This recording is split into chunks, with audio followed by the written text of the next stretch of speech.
Ada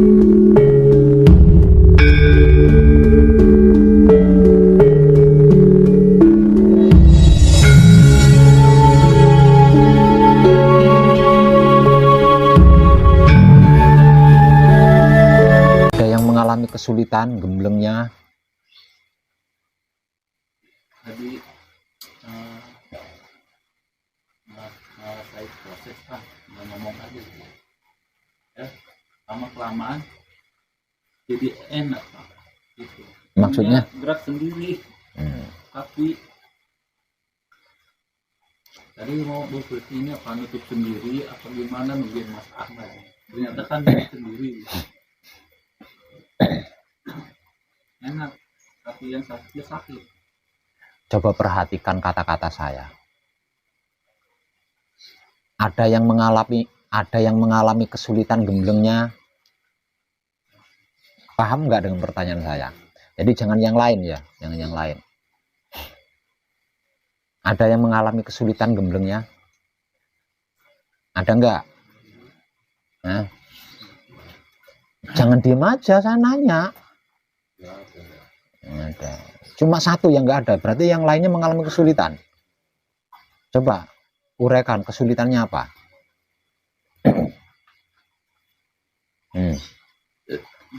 Diam juga. Saya tak masuk lagi ke kasebo ya. Nah terus gimana? Saya harus gimana coba? Dua orang berarti yang tidak sulit, yang lainnya mengalami kesulitan.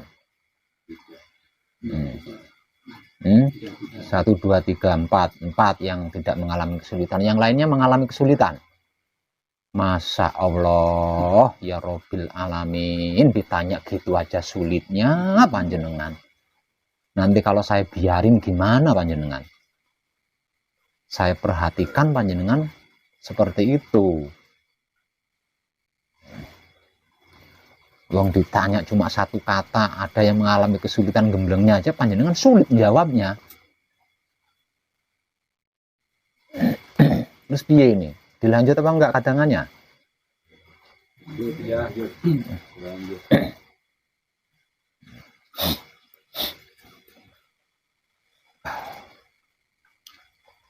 Untuk mencapai sebuah pencerahan, kita itu harus berkomunikasi. Nah, kita itu harus berkomunikasi, dan saya sedang berusaha mengajak panjenengan berkomunikasi. Jadi jangan menolak. Kalau panjenengan menolak saya ajak komunikasi, lah terus harus bagaimana? Wong ini tentang pengkajian diri. Jadi kalau saya nanya, agar terjadi komunikasi, panjenengan jawab gitu. Jangan seperti patung, ya nanti saya suruh masuk sumur, jangan brus langsung masuk sumur gitu. Terus saya kalungi bom, saya suruh ngebom hotel, ngebom masjid, ngebom gereja, langsung panjenengan ngebom gitu. Jangan seperti itu.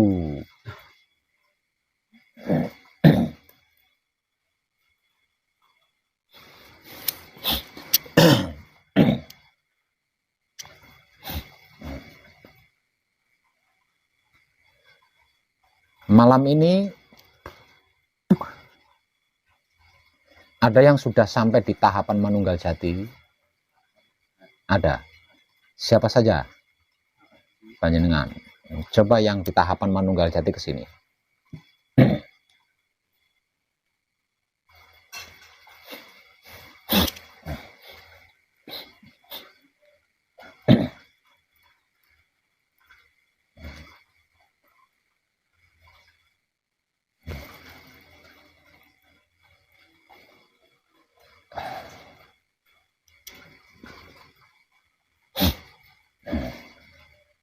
Untuk panjenengan yang dalam tahapan manunggal jati. Lah, moral di dalam manunggal jati ini loh, yang tidak semua orang yang dalam keadaan manunggal jati itu mau. Moralnya orang-orang yang dalam keadaan manunggal jati itu tidak semua orang yang dalam keadaan manunggal jati itu bersedia atau mau.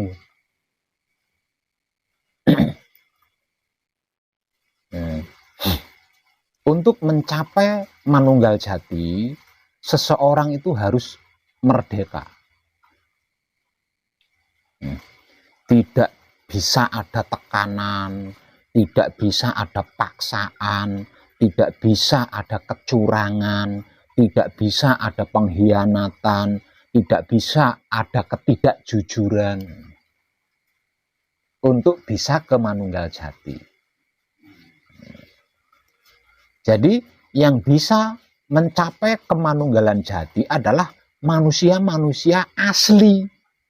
Jadi kalau palsu tidak bisa. Palsu tidak bisa. Manusia palsu, manusia bertopeng tidak bisa. Manusia berkedok tidak bisa. Harus manusia yang seaslinya manusia. Lah, manusia yang seaslinya manusia itu seperti apa? Manusia yang seaslinya manusia itu dipenuhi dengan kesadaran cinta kasih sayang kepada apapun, kepada siapapun, dan dimanapun hingga sampai kapanpun. Itu aslinya manusia. Mencapai kemanunggalan jati berarti kita harus kembali sebagai manusia seutuhnya, manusia seaslinya. Lah, wahyu pancagaib dipraktekkan dengan sikap dan sifatnya wahyu pancagaib itu sendiri, yaitu wahyu pancalaku atau iman adalah sarana untuk mengembalikan manusia seutuhnya dari kelebihan dan kekurangannya. Jadi manusia hidup itu sesungguhnya pas, ndak kurang, ndak lebih, pas. Artinya, untuk bisa mencapai kemanunggalan jati, bagi yang belum mengerti, belum memahami, dan belum mengetahui, maka dia akan butuh teman. Butuh teman yang sudah mengerti, sudah memahami, dan sudah mengetahui. Ingat, teman loh ya, bukan guru, bukan pembimbing, bukan suhu, bukan master, tapi teman. Ya.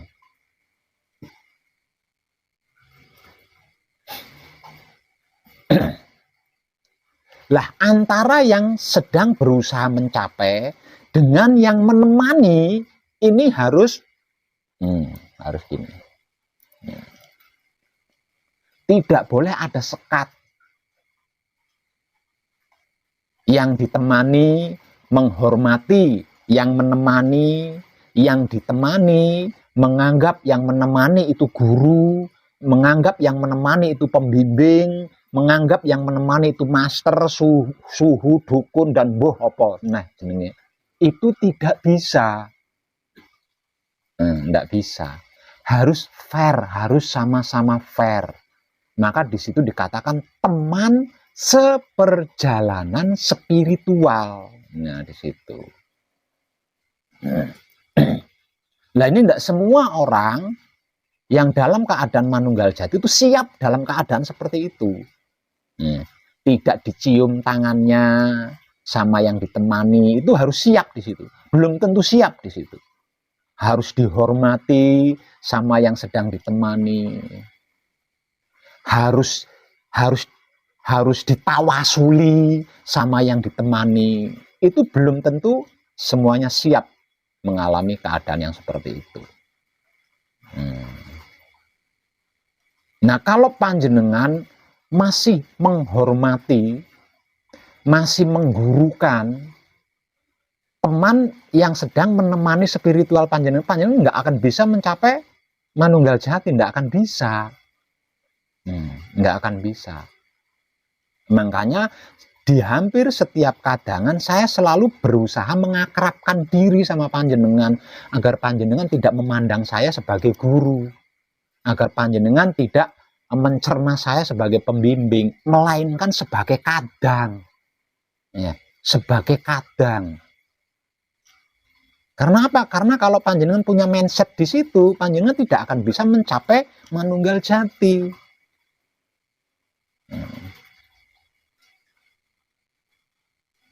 Penampilan saya ini salah satu bentuk teknik saya untuk mengakrabkan diri sama panjenengan.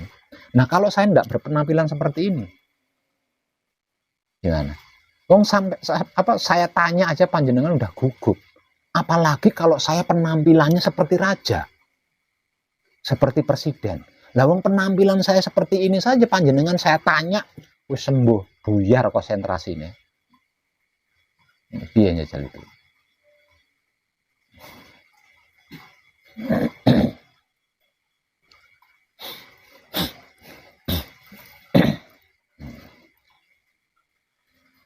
Panjenengan tahu nggak apa itu teman? Nah, kalau panjenengan tahu, saya nanya lagi, panjenengan tahu nggak apa itu teman seperjalanan? Bagaimana itu teman seperjalanan?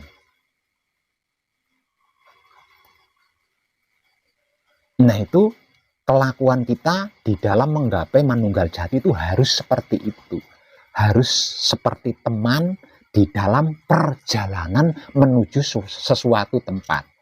Harus seperti itu. Jadi berat sama dipikul, ringan sama dijinjing. Itu namanya teman seperjalanan. Dan saya sedang berusaha seperti itu sama panjenengan, sama semuanya. Gitu loh. Sama semuanya.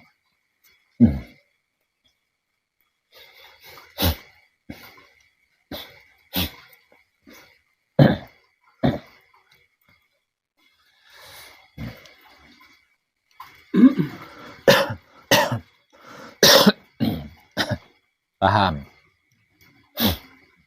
Nanti kalau panjenengan sudah berhasil mencapai manunggal jati, panjenengan menghormati saya enggak apa-apa. Tapi hanya sebatas menghormati loh ya. Jangan mencium tangan dan lain sebagainya. Itu sudah berlebihan namanya.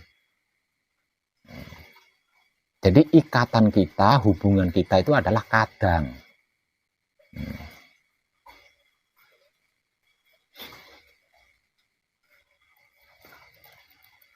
Lah, yang namanya kadang itu seperti apa sih Pak Web? Nah, kadang itu berbeda hati, namun isinya sama. Berbeda pikiran, namun otaknya sama. Berbeda syahwat, namun berkelamin sama. Ayo coba tunjuk-tunjukkan yuk, beda nggak kelamin kita? Tunjuk-tunjuk nih, kira-kira beda nggak? Itu namanya kadang. Kadang itu seperti itu. Walaupun batin kita berbeda, namun hati kita sama. Walaupun pikiran kita berbeda, namun otak kita sama. Walaupun syahwat kita berbeda, namun kelamin kita sama. Itu loh kadang.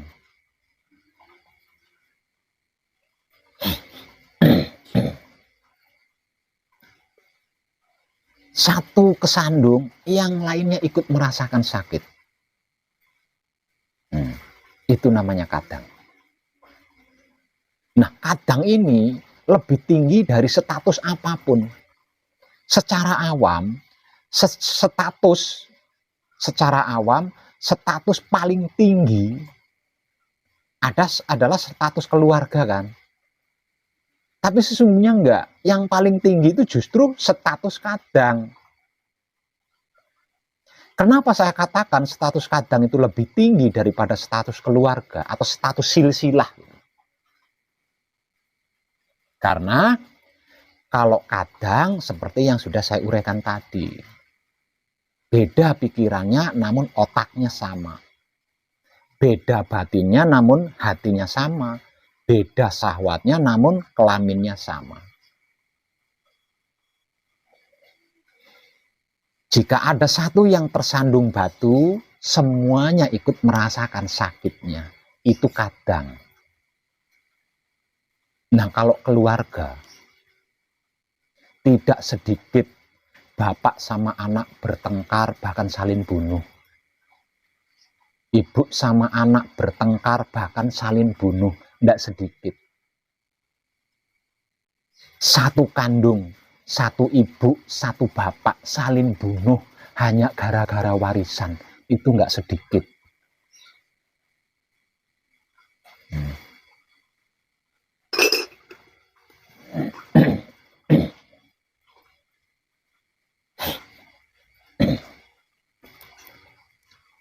Tapi kalau kadang tidak seperti itu. Nah, hubungan kita adalah hubungan kadang.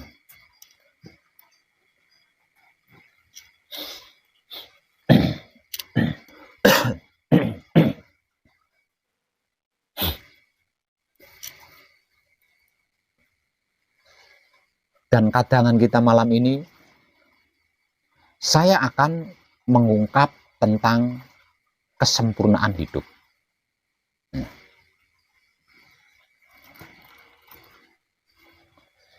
Kesempurnaan hidup adalah kehidupan seorang manusia setelah dia diturunkan ke bumi.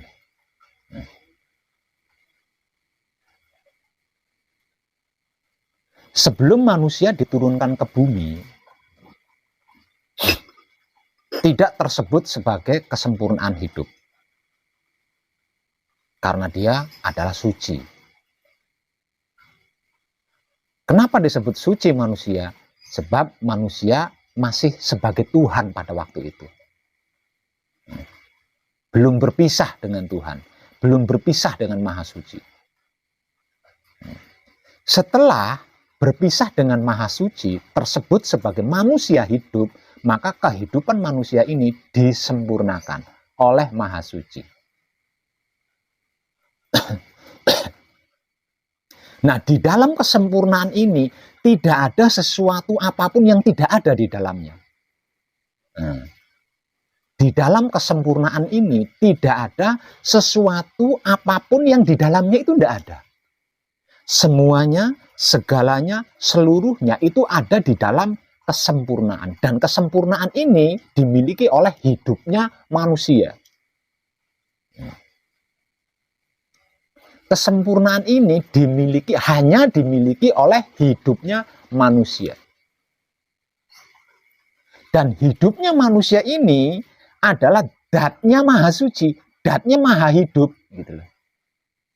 Datnya Maha Hidup.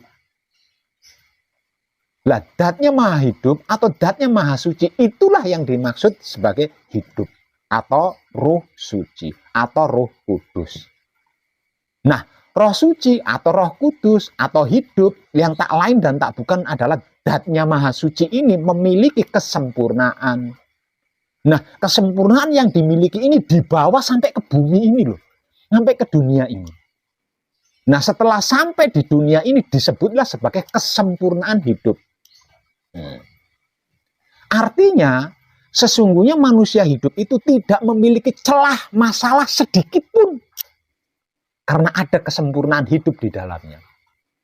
Celah sedikit gitu, enggak ada. Penuh karena di dalam dirinya itu dipenuhi dengan kesempurnaan hidup.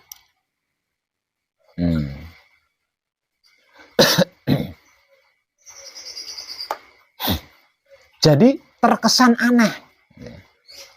Kalau manusia hidup di dunia ini bermasalah. Berkepentingan tapi tidak selesai.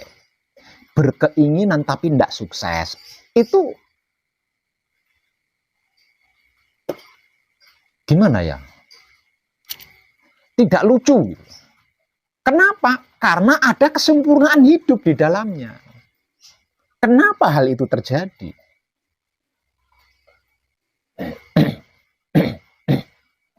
Kenapa hampir semua manusia hidup mengalami? Padahal ada kesempurnaan hidup di dalam dirinya. Itu dikarenakan satu, tidak mau diam ketika otaknya berpikir. Tidak mau diam ketika hatinya membatin. Dan tidak mau diam ketika kelaminnya bersahwat.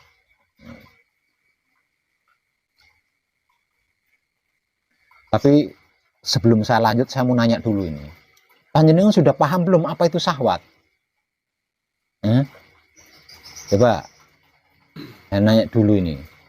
Soalnya dari sejak zaman awal modern, awal milenium, itu banyak yang nggak tepat memaknai syahwat. Ayo, saya nanya sama jenengan, ayo jawab. Sama nafsu. Syahwat sama nafsu. Syahwat sama nafsu. Saya itu nanya, Iya. panjenengan sudah paham belum apa itu syahwat? Kalau itu, kalau kita ingin intim berhubungan dengan istri, Tuh kan. Selama ini kita itu mencerna, memaknai syahwat itu tumpak-tumpakan ini, Mas. Gawatnya itu di sini. Gawatnya itu. Jadi kalau ada seseorang berkata syahwat, pasti ingatnya bolongannya perempuan. Kalau perempuan ingatnya tusuknya laki-laki. Ketika ada yang berkata syahwat. Tuh, ya. Jadi jangan jorok, jangan ngeres. Syahwat itu keinginan. Jadi syahwat itu bukan seks. Syahwat itu bukan laki. Syahwat itu bukan ngencuk, ya, bukan. Bukan. Syahwat itu keinginan.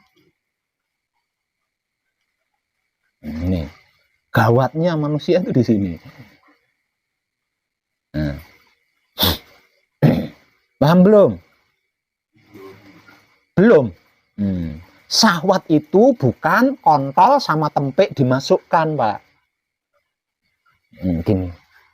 Itu bukan syahwat, itu namanya seks, itu namanya laki, itu namanya ngencuk. Sudah paham belum? Kalau syahwat itu keinginan, keinginan apa saja. Nah, kalau panjenengan ngesek, kalau panjenengan ngencuk, itu atas dasar keinginan, berarti termasuk syahwat. Paham belum?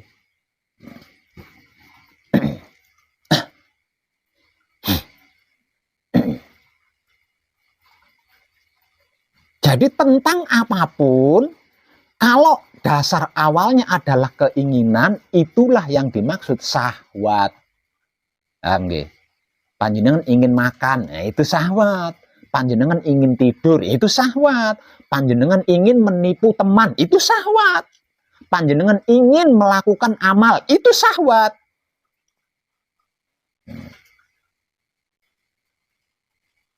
Secara simpel, syahwat adalah keinginan. Keinginan apapun. Jadi bahasa Arab atau bahasa apa ini, Pak? Syahwat itu bahasa Indonesia. Syahwat itu bahasa Indonesia.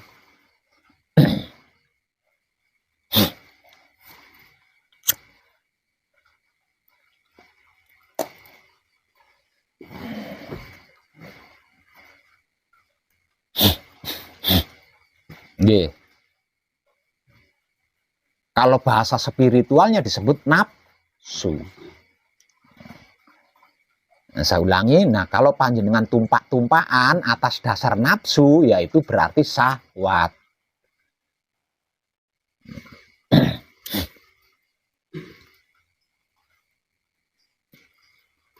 Saya ulang. Kenapa manusia hidup di dunia ini mengalami masalah-masalah? Tidak ada yang bukan masalah. Nah, masalah ini kalau dijabarkan banyak loh ya. Masalah itu yang kalau dijabarkan banyak.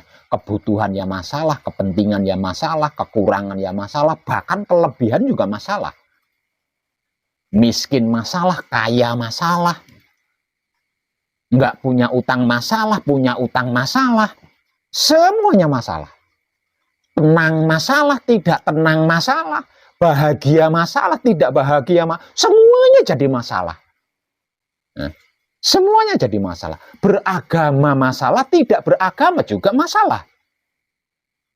Kenapa manusia mengalami semua itu? Dikarenakan otaknya tidak mau diam ketika berpikir. Hatinya tidak mau diam ketika membatin. Kelaminnya tidak mau diam ketika bersahwat. Ayo, jangan salah paham lagi nanti. Nanti saya ngulang lagi nih. Soalnya kalau saya ulang saru ini, aslinya saru. Tapi saru temenan kan? Nah, itu. Kalau diungkap blak kotak tanpa tede ngaling-aling seperti itu loh. Seperti itu. Nah, kalau tidak blak kotak tanpa tede ngaling-aling, oh panjenengan bulet di situ nggak paham-paham kan.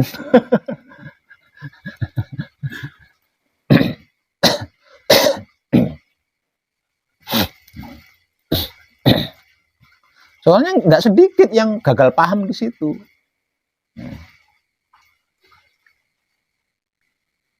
Ketika saya berkata, jaga kebersihan otak atau pikiran, jaga kebersihan hati atau batin, jaga kebersihan kelamin atau syahwat.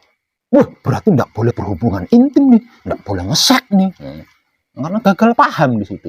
Memaknai syahwat adalah seks.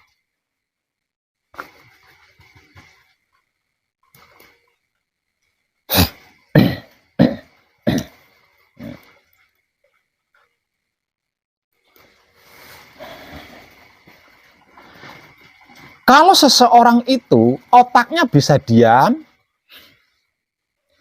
ketika berpikir, maka otaknya tidak akan berasumsi.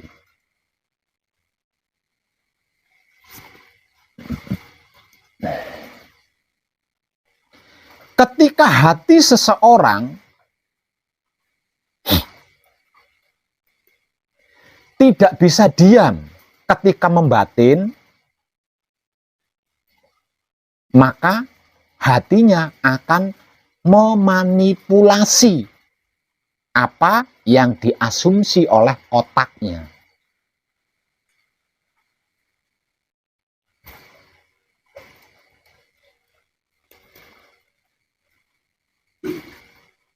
Ketika kelamin seseorang tidak bisa diam ketika bersahwat, maka apa yang sudah dimanipulasi oleh hatinya akan digunakan untuk bersahwat oleh kelaminnya, untuk berkeinginan maksudnya.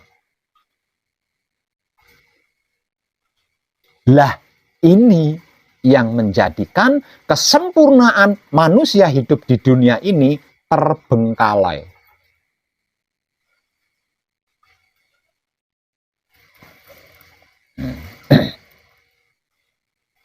Saya pernah bertemu dengan seorang master dari Amerika. Satu kata yang membuat saya pada waktu itu merenung sangat dalam. Beliau berkata, otaknya orang Indonesia itu mahal harganya.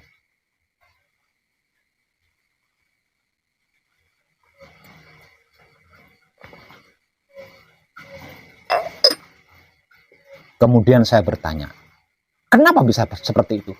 Karena otaknya orang Indonesia itu masih orisinil, belum pernah terpakai.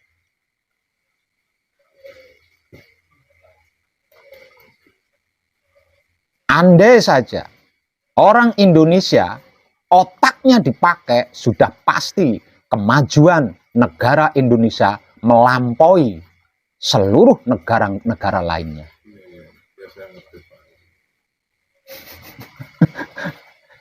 Lah terus selama ini orang Indonesia pakai apa? Dengkul. Pakainya dengkul. Bagaimana tidak? Ilmu macam apapun ada di Indonesia. Ilmu macam apapun ada di Indonesia. Ilmu jenis apapun ada di Indonesia. Tapi kenapa orang luar negeri sudah berbicara planet, orang Indonesia masih berbicara dapur? Masih berbicara tentang dapur. Masih berbicara tentang syariat. Bahkan mempermasalahkan tentang dapur dan syariat. Sedangkan orang luar negeri sudah berbicara, sudah memperbincangkan planet-planet luar angkasa. Padahal hanya ada beberapa ilmu saja di luar negeri. Ilmu kebal bacok di luar negeri nggak ada. Ya nggak? Hah?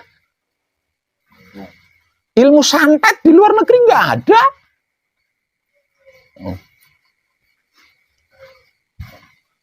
Itu.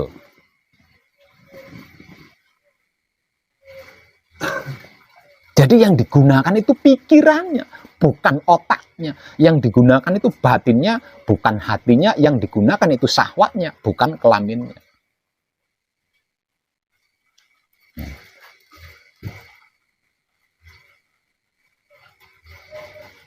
Andai saja seseorang itu otaknya mau diam ketika dia berpikir, hatinya mau diam ketika dia membatin, kelaminnya mau diam ketika dia bersahwat, maka otak itu akan berfungsi secara natural, asli.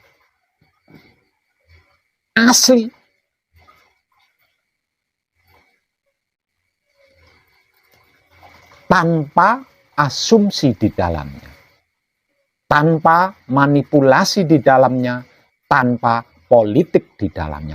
Natural, asli. Itulah keaslian kesadaran manusia hidup yang sesungguhnya, adalah kesempurnaan yang sangat luar biasa.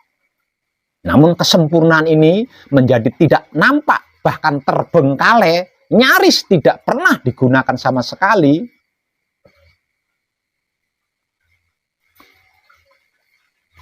Maka kesempurnaan ini berubah menjadi masalah-masalah besar yang tidak ada ujung pangkalnya.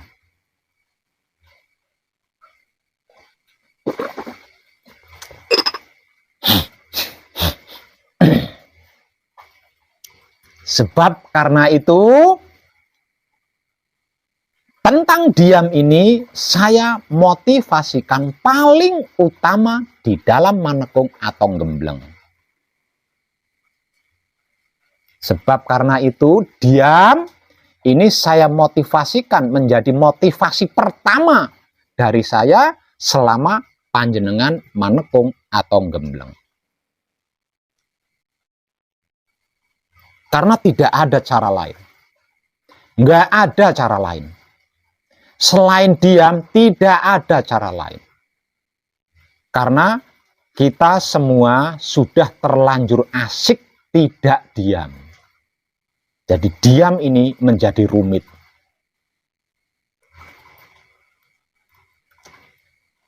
Karena rumit, maka perlu dilatih. Lah, selama panjenengan manekung atau gembleng sedang melatih diri untuk diam. Di dalam diri yang dimaksud 3 hal. Otak, hati, kelamin. Yang tak lain dan tak bukan adalah Baitul Makmur, Baitul Muharram, Baitul Muqaddas.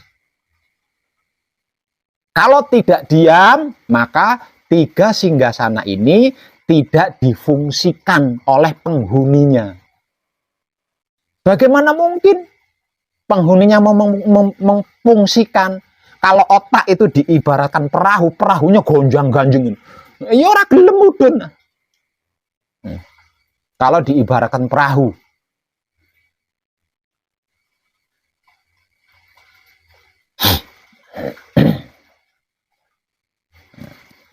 Lah dari sini kita bisa mengambil kesimpulan bahwasannya yang lebih tinggi di dalam spiritual selain diam tidak ada. Karena tidak semua orang bisa diam. Kalau tidak melatih diri secara khusus atau manekung atau gembleng. Atau mengalami mati sak jeroning urip. Jadi untuk bisa melatih diri agar supaya bisa diam, siapapun takut atau tidak takut harus bersedia mengalami mati sak jeroning urip. Jadi mati sakjeroning urip itu adalah satu-satunya cara untuk menempuh diam. Lah, diam ini adalah sistem kerjanya Manunggal Jati. Jadi sistem kerjanya Manunggal Jati itu adalah diam.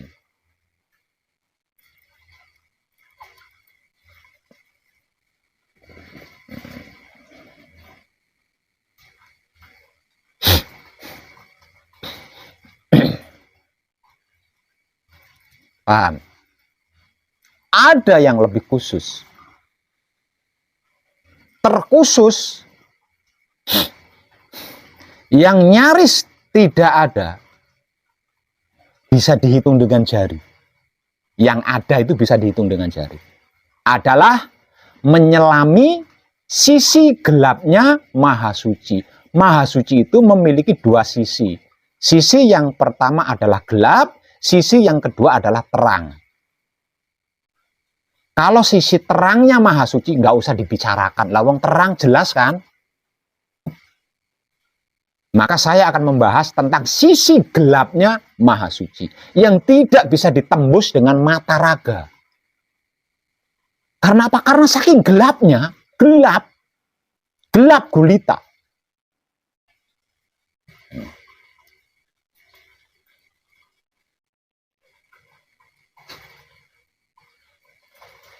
Lah, sisi gelapnya Maha Suci inilah awal mula kejadian. Sisi gelapnya Maha Suci inilah awal mulanya ada kejadian. Dan kejadian apapun termasuk sisi terang, itu kejadiannya di dalam sisi gelapnya Maha Suci. Maka dikatakan tidak ada apa-apa. Sesungguhnya ada, namun dikarenakan gelap gulita maka tidak nampak apa yang ada di dalamnya.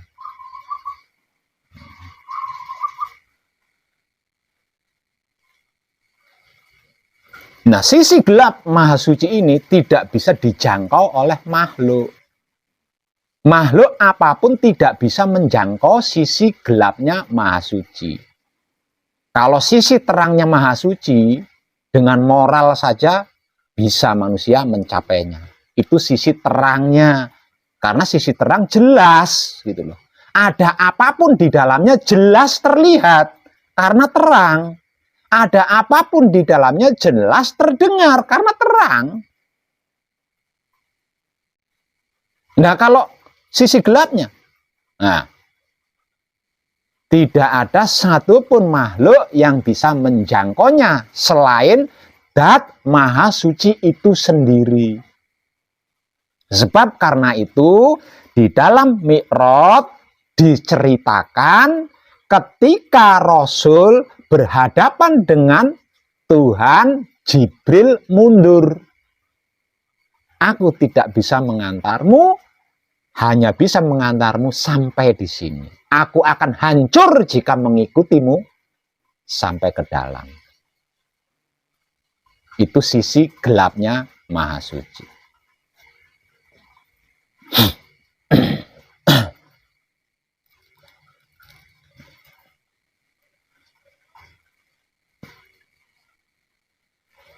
Lah, untuk mendapat pencerahan tentang sisi gelapnya Maha Suci ini, hanya hidup yang bisa melakukan. Artinya, hanya hidup yang bisa melakukan. Selain hidup, tidak bisa. Maka, agar supaya hidup kita bisa tercerahkan tentang sisi gelapnya Maha Hidup ini, maka kita cukup menikmati rasanya kelakuan dengan kesadaran cinta kasih sayang.